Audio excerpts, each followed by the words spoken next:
यहाँ पर जो आपके सामने लिखा हुआ है, क्या लिखा हुआ है कि how to score 50 out of 50 in maths. बारे में बात करूँ तो मेरा नाम आदित्य रंजन है और आप मुझे जानते ही होंगे, ठीक है। एसएससी का ऐसा कोई ऐसा पेपर नहीं है जो हमने क्रैक ना किया हो। प्री का पेपर को मैं 9 मिनट से 10 मिनट के अंदर सॉल्व कर लेता हूँ और सीजीएल के माध्यम से मैं एज ए एक्साइज इंस्पेक्टर भी सिलेक्टेड हूँ। सीएचएसएल में जो ऑल इंडिया रैंक है वो 114 है और भी कई सारे एग्जाम्स मैंने निकाले हैं। आज के टाइम पर मेरे पास कम से कम 4 से 5 सरकारी नौकरियां हैं और मैं खुद यहाँ से चाहता हूँ कि ये जो जिस तरीके से आज मेरे पास इतने सारे गवर्नमेंट जॉब हैं, आपके पास भी इतने सारे गवर्नमेंट जॉब हों। लेकिन वो कैसे होगा? तो वो ऐसे तो नहीं हो सकता कि हाँ रातों रात चमत्कार हो जाए तो हो जाएगा। उसके लिए पर्टिकुलरली हमें पढ़ना पड़ेगा, ठीक है। उसके लिए हमें क्या करना पड़ेगा? तो हमें पढ़ना पड़ेगा अच्छे से, ठीक है, और पूरा सिलेबस अपना कंप्लीट करना पड़ेगा। यहाँ पर कुछ पॉइंट्स मैंने लिखे हुए हैं जो आपको काफ़ी ज़्यादा मदद करेंगे यहाँ पर अच्छा स्कोर करने के लिए, जिनमें सबसे पहला पॉइंट यहाँ पर यह है कि आपको कभी भी अगर कोई भी गवर्नमेंट एग्जाम निकालना है ना, तो उसके लिए सबसे पहले आपका सिलेबस का कंप्लीट होना बहुत ज़रूरी है। यानी आपका सिलेबस 100% कंप्लीट होना चाहिए। अगर आप ये सोचेंगे यहाँ पर कि नहीं यार सिलेबस को हम थोड़ा सा जो है वो ढीला से लेकर चलते हैं, जैसे कि आजकल के बच्चों के अंदर पता है क्या है, बहुत शॉर्ट टर्म में सक्सेस चाहते हैं, बहुत कम समय में वो सक्सेस चाहते हैं, पेशेंस नहीं है। पेपर के 20 दिन पहले सर पेपर कैसे क्रैक होगा, स्ट्रेटजी बता दीजिए। 4 महीने पहले आप तैयारी करते हैं। कल भी गुरुकुल में एक स्टूडेंट आया, सर सीजीएल के लिए हमारे पास 3 महीने बचे हुए हैं, उसके लिए रणनीति बता दीजिए कैसे क्रैक किया जाए। मैंने पिछली बार भी यहाँ पर ये बात कही थी कि यार 2 महीने में 3 महीने में पेपर नहीं निकलता है। पेपर जो है वो एक डेडिकेशन के साथ जब आप तैयारी करते हैं ना तो निकलता है। ये एक ऐसा जंग है जिसके लिए आपको बहुत पहले से प्रिपेयर होना पड़ता है, बहुत पहले से आपको अपना माइंडसेट रेडी रखना पड़ता है, ठीक है। तो अगर मान लीजिए कि आप किसी भी एग्जाम को दे रहे हैं, चाहे वो सीएचएसएल हो, सीजीएल हो या कोई भी हो, तो वो आपका तभी क्वालिफाई होगा जब आपका पूरे तरीके से आपका सिलेबस जो है वो कंप्लीट होगा, ठीक है। तो सबसे पहला पार्ट क्या है कि हमारा सिलेबस 100% कंप्लीट होना चाहिए।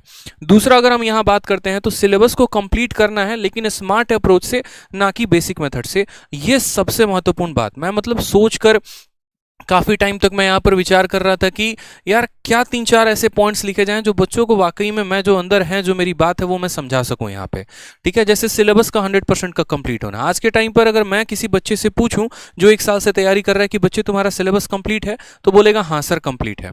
लेकिन अगर 2 सवाल उसको ज्योमेट्री का दे दो और 2 सवाल उसको मेंसुरेशन का या कोई और टॉपिक का दे दो तो बनता नहीं है।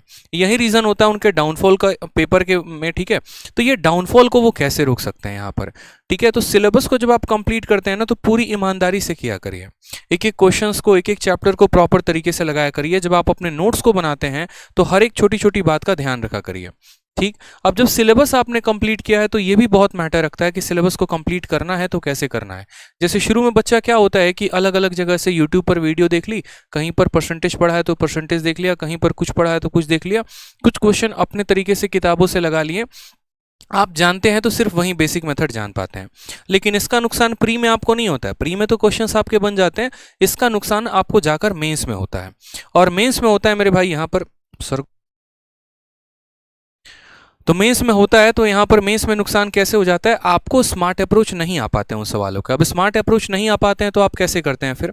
अब स्मार्ट अप्रोच अगर आपको नहीं पता है तो उन्हीं सवालों में आप उलझे से रह जाते हैं, समय आपको ज़्यादा लग जाता है, आप बना नहीं पाते हैं, फिर उस केस में आपके नंबर ऑफ अटेम्प्ट कम रह जाते हैं। तो आपको ऐसा नहीं करना है, ठीक है। आपको पर्टिकुलर तरीके से एक प्रॉपर वे में शुरू से ही जब आप सिलेबस को कंप्लीट करते हैं ना तो आप स्मार्ट अप्रोच में सीखा करिए, बहुत फायदा होगा। पहले क्या होता है कि बच्चा बेसिक से सीखता है कि सवालों को बनाना कैसे है, फिर उसके बाद जब वो स्मार्ट अप्रोच या अलग अलग जगह पर अलग अलग ट्रिक्स देखते हैं, फिर वो बेसिक अप्रोच को भुलाकर फिर वो नया अप्रोच को सीखने की कोशिश करते हैं। अब यहाँ पर इतने समय में आपका 1 से 1.5 साल चला जाता है और फिर बाद में आप सोचते हैं कि यार 1.5 साल हो गया तैयारी करते करते, सिलेक्शन तो हुआ ही नहीं। तो इससे बेहतर है कि जब आप पहली बार ही पढ़ रहे हैं तो आप थोड़ा तरीके से पढ़िए।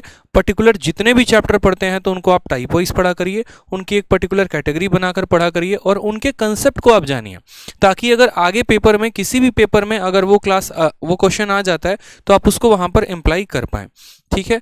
तीसरा वाला पॉइंट जो था वो मेरे लिए सबसे महत्वपूर्ण बात था जो मुझे आपको कहनी थी, वो ये है कि कई जगह और कई बार पढ़ने से बेहतर है कि एक ही जगह से एक बार पढ़े और अपना पूरा सिलेबस खत्म करें। ये बहुत बड़ा बात है। आज के टाइम में बहुत सारे बच्चे होंगे, कोई रूरल एरिया में होगा, कोई यहाँ पर जो है दिल्ली में मुखर्जी नगर में रह रहे होंगे। मुखर्जी नगर में भी कुछ स्टूडेंट के हालात ऐसे हैं, आज इनके पास डेमो के लिए गए, कौन उनके पास डेमो के लिए गए, तो 2-3 महीने तो डेमो में निकल जाते हैं। जो बाकी बचता है उसके बाद यहाँ पर थोड़ा इनका वीडियो देख लिया, थोड़ा उनका वीडियो देख लिया, ठीक है, तो ऐसे करोगे ना मेरे भाई तो बहुत मुश्किल होगा, फिर तो सिलेक्शन बहुत मुश्किल है। आपको एक प्रॉपर ओरिएंटेड वे में एक ही जगह, चाहे मुझसे ना पढ़कर आप किसी से पढ़िए, कोई फर्क नहीं पड़ता है, मुझे उस बात का दुख नहीं होगा, लेकिन आप जैसे जहां पर भी जिनका भी समझ में आता है ना, आप प्रॉपर तरीके से उनसे पूरा सिलेबस कंप्लीट करिए। आप अगर थोड़ा सा, जब आपका विजन करोड़ों कमाने का है, जब आपका विजन एक बहुत बड़ा इंस्पेक्टर बनने का है, जब आप आगे चलकर बहुत ज्यादा पैसे कमाने वाले हो, एक बहुत बड़ा नाम कमाने वाले हो, तो अभी से 1000, 500 और 1500 के लिए यहाँ पर कंजूसी क्यों और उतना सोचना क्यों है? क्योंकि आपका विजन अगर बड़ा है तो उसके लिए इन्वेस्टमेंट भी थोड़ी सी बड़ी लगाए तो क्या दिक्कत की बात है? ठीक है, तो एक ही प्लेटफॉर्म से पर्टिकुलर तरीके से आप चाहे YouTube को पकड़ लीजिए, तो YouTube का कोई एक पर्टिकुलर सीरीज है तो वहां से खत्म करिए, या एप्लीकेशन से अगर आप पढ़ रहे हैं तो वहां से पूरा प्रॉपर तरीके से पढ़िए, लेकिन हाँ पूरा सिलेबस कंप्लीट करिए। अगर आप यहाँ पर जो है ना घुमंतू हो गए, माइग्रेटरी हो गए कि आज यहाँ थोड़ा पढ़ लिया, कल वहां थोड़ा पढ़ लिया, परसों थोड़ा वहां पढ़ लिया, तो शायद ऐसे तो केस में कभी भी सिलेबस कंप्लीट नहीं हो पाएगा।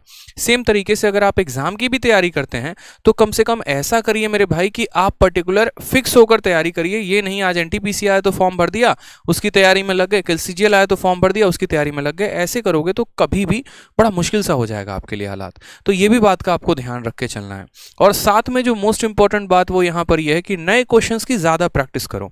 आजकल के समय में आदत यहाँ पर यह हो गई है ना कि स्टिक हो गया है बच्चा कि हाँ पुराने कंसेप्ट पर हम चल रहे हैं, पुराने पर हम जिंदा हैं, पुराने पर ही हम काम करेंगे। तो ऐसे तो नहीं हो पाएगा मेरे भाई, इस बात को ध्यान रखो। पुराने कंसेप्ट से आप काम नहीं कर पाएंगे, पुराने क्वेश्चन सब बेकार हो चुके हैं। ठीक है, मार्केट में बहुत सारी बुक है जो एक टाइम पर बहुत अच्छी हुआ करती थी, लेकिन जरूरी नहीं कि वो आज भी अच्छी हों। ठीक है, किसी भी चीज का एक एक्सपायरी होता है, एक्सपायरी के बाद अगर हम यूज करेंगे ना उनको तो वो हार्म ही करेगा हमें। सेम तरीके से वो वक्त चला गया मेरे भाई, अब यहाँ पर उतना समय नहीं है कि हम बैठकर पहले पुराने क्वेश्चंस पर प्रैक्टिस करें, फिर जाकर वहां उस तरीके से हम पढ़ें और नया सवाल हमारे पास आए तो हम उस पर काम ही ना कर पाए। सर उसका तो हमें शुरू से ही आदत डालनी पड़ेगी नए क्वेश्चंस पे। इस वजह से मैंने आपको 2400 क्वेश्चंस की ई बुक दी। मैंने कहा कि एक झलक तो जरा देखो, आप जहां से पढ़ते हो, जैसे भी पढ़ते हो, आपने आज तक जिन भी किताबों को लगाया, ठीक है बहुत अच्छी बात है, बट एक बार इसको लगाकर देखो तो आपको पता चलेगा कि आज के समय में पेपर में क्या पूछा जा रहा है। फेज 9 के क्वेश्चन किसी भी बुक में नहीं होते हैं, उसको लोग सौतेला मान के चलते हैं, लेकिन आपके लिए मैंने फेज 9 के भी सारे क्वेश्चन टाइप करवा के दिए। क्यों किया मैंने ऐसा? ताकि आपको समझ में आ सके कि पेपर में आपका असल में पूछा क्या जा रहा है और आप पढ़ क्या रहे हैं। यही कारण है कि 2 साल हो गया तैयारी करते, 1 साल हो गया तैयारी करते, और यहाँ तब भी सिलेक्शन नहीं हो पा रहा है। तो हमें अपने सिलेबस को है ना बड़ा कंसाइज वे में फिक्स रखना है कि हाँ हमें इतना पढ़ना है और हमें इन सोर्सेज से पढ़ना है। ज़्यादा भटकाव नहीं रखना, प्रॉपर वे में सिनराइज्ड वे में एक सिलेबस हम अपना कंप्लीट करेंगे और विद इन टाइम कंप्लीट करके अच्छे से हम अपना सिलेक्शन लेंगे, ना कि ज़्यादा यहाँ भटकाव में रहेंगे। ठीक है।